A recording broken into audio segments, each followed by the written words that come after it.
Our second reading this morning is from the 3rd chapter of the book of Daniel. There are certain Jews whom you have appointed over the affairs of the province of Babylon, Shadrach, Meshach, and Abednego. These pay no heed to you, O king. They do not serve your gods, and they do not worship the golden statue that you have set up. Then Nebuchadnezzar, in furious rage, commanded that Shadrach, Meshach, and Abednego be brought in. So they brought those men in before the king. Nebuchadnezzar said to them, "Is it true, O Shadrach, Meshach, and Abednego, that you do not serve my gods, and you do not worship the golden statue that I have set up? Now, if you are ready, when you hear the sound of the horn, pipe, lyre, trigon, harp, drum, and entire musical ensemble, to fall down and worship the statue that I have made, well and good. But if you do not worship, you shall immediately be thrown into a furnace of blazing fire. And who is the God that will deliver you out of my hands?" Shadrach, Meshach, and Abednego answered the king, "O Nebuchadnezzar, we have no need to present a defense to you in this matter. If our God, whom we serve, is able to deliver us from the furnace of blazing fire and out of your hand, O king, let him deliver us. But if not, be it known to you, O king, that we will not serve your gods, and we will not worship the golden statue that you have set up." This is the word of the Lord. The story of Shadrach, Meshach, and Abednego holds a special place for me. The summer before my senior year of college, I went on a mission trip. And I did not go on the mission trip to do God's work or to see how God was working in a different land. I went on the mission trip because they were going to Jamaica. So I signed up, and everybody on the trip knew that about me, that I was there simply for the fact that we were in Jamaica. I'd work hard, I'd play with the kids, I'd help paint, I'd help build. But everybody knew, including the leader, that I was there to be in Jamaica. So we've been there about half a week, and Wednesday night we're meeting for our small discussion, closing out the night, and the leader of the group, who disagreed and butted heads with me on every possible issue, said, "Hey, they've invited us, the local church, to lead the worship service on Sunday. But the service is traditionally 3 hours long, and they're used to a 45-minute to an hour-long sermon. So instead of pushing one person to do all that work in a couple of days, let's split this up between 3 of you." The group's about 12 of us. So he says, "Is anybody interested in doing this?" He said, "I'll do it, but is anybody interested in sharing and doing the sermon?" So of course I'm looking around like, I can't wait to see who's going to sign up to do this sermon. So I'm looking around the group, and I'm looking to see who's going to raise their hand. And as I'm looking, my hand starts going up in the air. So I look at my hand. I'm like, I didn't put my hand in there, but I don't bring it down. I keep my hand up. So Dr. Hank, who leads the trip, looks around and says, "All right, John, I guess if you want to sign up to do the sermon, it's all yours." So eventually 2 other people raise their hand, and the 3 of us are going to do this sermon. So I leave the group and I head to bed that night, and I'm thinking, I really haven't read a Bible passage seriously in years. I haven't been to a legitimate worship service in a while, so I have no idea what I'm supposed to do for this sermon. So I go to bed, and that night I have a dream. And some of you might know this. I've shared stories about dreams that I had in my discernment process of my calling. And in this dream, I'm in my home church, and the moon is making the spotlight all over the church. It's showing me the playground. It's shining behind the sanctuary. In every aspect of the church, this moon is making the spotlight. And it eventually leads me into fellowship hall. And everything about the church is exactly how it should be in this dream. Except one thing. In fellowship hall, there is this artistic piece. I couldn't tell you if it's a painting. I couldn't tell you if it was a sculpture. It was something, but it definitely stood out in the entrance of fellowship hall. And below this piece was a Bible passage. And it was a passage from Daniel. And I knew that this was important. So I didn't know what to dream, but I say I need to remember this passage. So I leave fellowship hall in the dream, and I'm walking around, but I'm like, I got to remember this passage. I got to remember this passage. Wake up in the room in Jamaica, and I wake up and I think, Daniel something, something. So I'm like, I can't remember what that passage was. So I wait for my roommate to wake up, and he has a Bible, because of course, I didn't bring a Bible on a mission trip because I was going to Jamaica, not on a mission trip. So he wakes up and I say, "Hey, let me see your Bible. And also, where's Daniel?" So you find Daniel, and I start flipping through. Maybe something will jump out. Maybe I'll see a number that looks familiar. Maybe something will trigger this passage in Daniel. So nothing happens, and I'm like, do I read this whole book, the whole book of Daniel to find out? And I'm like, well, whatever. I'll just meet with this group and kind of see where we're going to do things for this sermon. So I meet with the group, and they already have a bunch of ideas. It's two young women named Dina and Melinda, and they have a bunch of ideas of what they want to do. They're saying, hey, let's do something about just general about faith. And I'm like, all right, that seems easy enough. I can do that, but I don't know what passage I would use. So they start talking about stuff that they're thinking about. And then Dina says, well, yesterday I was reading this devotional, and there was an interesting passage from the book of Daniel. So I lean in, please, Dina, entertain me, tell me, please share what that passage was in the book of Daniel.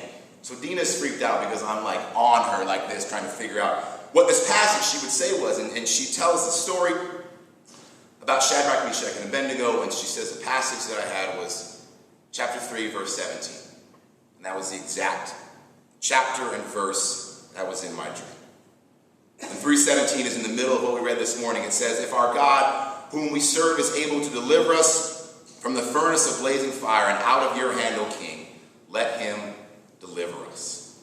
But what we read this morning is only a snippet of this story. The story is long. It's the whole chapter 3, and it's a very good story. For those of you who might not know it, Shadrach, Meshach, and Abednego are three Israelites who were living in Babylon. And at this time in Babylon has now taken all of Israel, and they live out in Babylon. The Babylonian Empire is growing and is becoming vast. They no longer live in their homeland. So these three Israelites are having important roles. They're actually in charge of something in Babylon.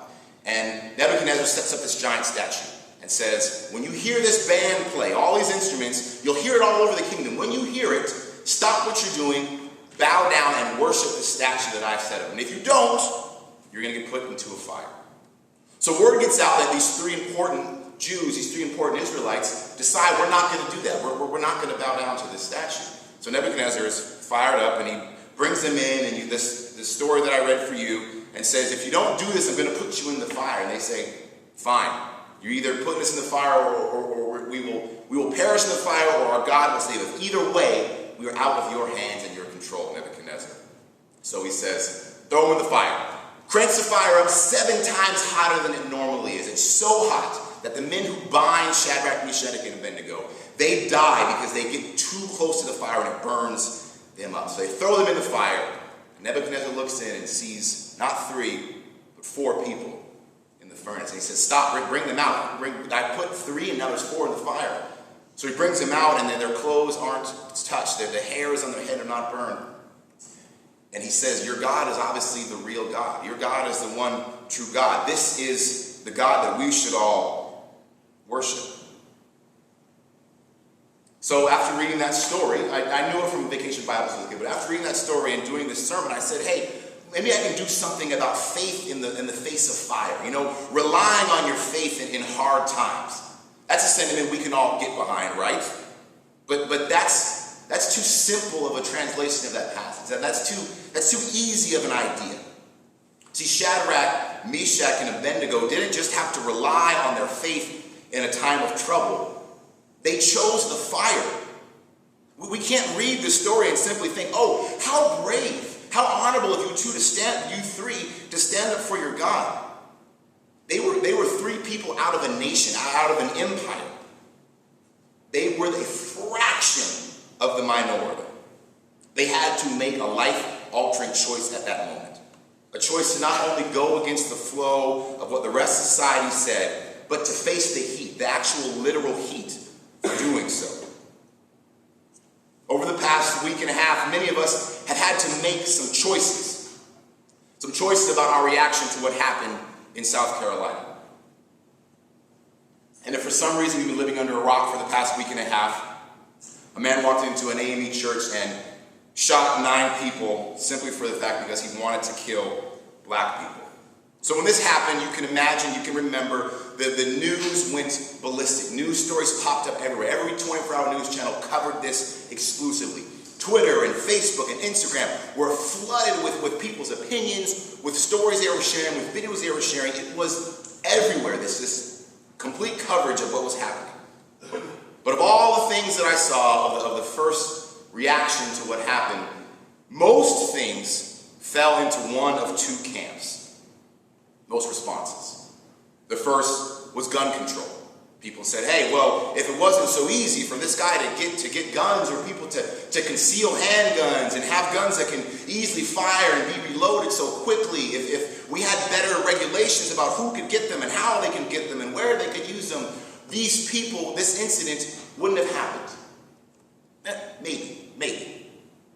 The other camp, which was the opposite of the gun control, said that it was about mental health. If we had better mental health systems in this country that checked people like him, that he had somebody to talk to, that through the system he set up a bunch of traps and red flags, and he had some help to get these anger issues worked out, we wouldn't have these lone wolves who did crazy things like this. We wouldn't have this incident happen if we had a better mental health system. Maybe. And now, after the dust has not settled but more moved over, the conversation is now about the Confederate flag. And you fall into two camps. That if he hadn't been around people who still use this flag as a symbol of hate and a symbol of oppression, of neo-Nazis and the KKK, of groups that still use this sign for oppression, if it wasn't for the flag and those signs, this event wouldn't have happened. Maybe. And then the other camp is even further away that says the flag has nothing to do with this. The flag is part of our history. The flag is part of U.S. soldiers dying in battle, which I don't understand at all in the slightest, because the Confederate Army was an enemy of our state, an enemy of the United States of America. Yet we want to defend the flag. But after this incident of blatant racism and hate, we've decided to talk about these issues. We've decided to rest our camp on these things. These issues, those points, those are our golden statues. When the band plays, when the harp and the drum and the lyre and the tambourine, when something in our society grabs our attention and perks us up to make us look around to see what that was, we're asked to focus on the golden statue. But the statue doesn't get you anywhere. In the story of Shadrach, Meshach, and Abednego, they're not asked to worship a god or to worship a religion, but a statue. This story is a whole chapter long, and the passage doesn't even explain what the statue looks like. It goes into great depth to say how tall and how wide and what it's made out of. It goes into great detail about the statue, but it doesn't tell us what it is or what even happens if we worship. Will riches come to us? Will our life be better? Will the king favor us? Will the gods favor us if we worship this statue? We don't know what happens, but we know that it distracts. The people living in the Babylonian Empire were not all Babylonians. The Babylonian Empire took over many lands and many people. The majority of people living in the Babylonian Empire were brought in there not by themselves. So what this statue does is focus people not on the problem that got them there. It distracts them. So let's stop worshiping the statue. There's an actual real problem in our society, and there are many of us who just don't want to admit that it exists. Instead of saying that this was a crime driven by race and hate, we decide to talk about gun control and mental health and the Confederate flag. All great issues to address. But those are not the root of what happened in Charleston, South Carolina. There's a man named Saul Alinsky, who's from the 30s, who's credited for being the first person to start the role of community organizer. And he tells this parable. Imagine a large river with a high waterfall. At the bottom of this waterfall, hundreds of people are working frantically trying to save those who have fallen into the river and have fallen down the waterfall, many of them drowning. As the people along the shore are trying to rescue as many as possible, one individual looks up and sees seemingly never-ending stream of people falling down the waterfall and begins to run upstream. One of the other rescuers hollers, "Where are you going? There's so many people that need help here." To which the man replied, "I'm going upstream to find out why so many people are falling into the river." Let's talk about the root of the problem, not the aftermath. But when we do, be warned that when we do, the heat gets turned up, because it's much too easy to talk about the golden statues. But when we address the root, when we say, I'd rather be put in the fire, that's where we'll find God working. In the fire, at the root. Shadrach, Meshach, and Abednego were thrown into the fire. Nebuchadnezzar says that I see 4 people. Our NRSV translation says that the 4th had the appearance of a god. But the Hebrew says that Nebuchadnezzar didn't say the appearance of a god, but the image of the Son of God. In the fire, in the middle of the heat, at the root of problems like racism, sexism, oppression, poverty, there you will always find Jesus. Go to that place where the fire is hottest and few want to go. So what does that look like for you? Well, it's calling out the worship of statues when you see them.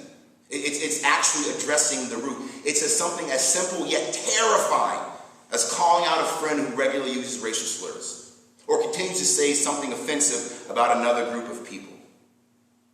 It's a hard choice to say, no, I'm not worshiping the golden statue. I'd rather have the fire. Calvary, we've done this before. Instead of focusing on the golden statues, we've been one of the first churches in our presbytery to chart into new paths that sometimes get hot. To not only talk about the issues at a surface level, but to actually put our money where our mouth is. You were the first church in the presbytery to call a woman to be your pastor. And there are still many who haven't. You were one of the first to perform a same-sex wedding before our denomination said you could. You were the first predominantly white congregation in our presbytery to call a person of color as your head of staff. You know what it's like to address issues at their root. You know what it's like to go into the fire. So let's do it again. Let's continue the work of Shadrach, Meshach, and Abednego. Let's go into the fire. Because in the fire is where we find God not only at work, but ready to meet us there.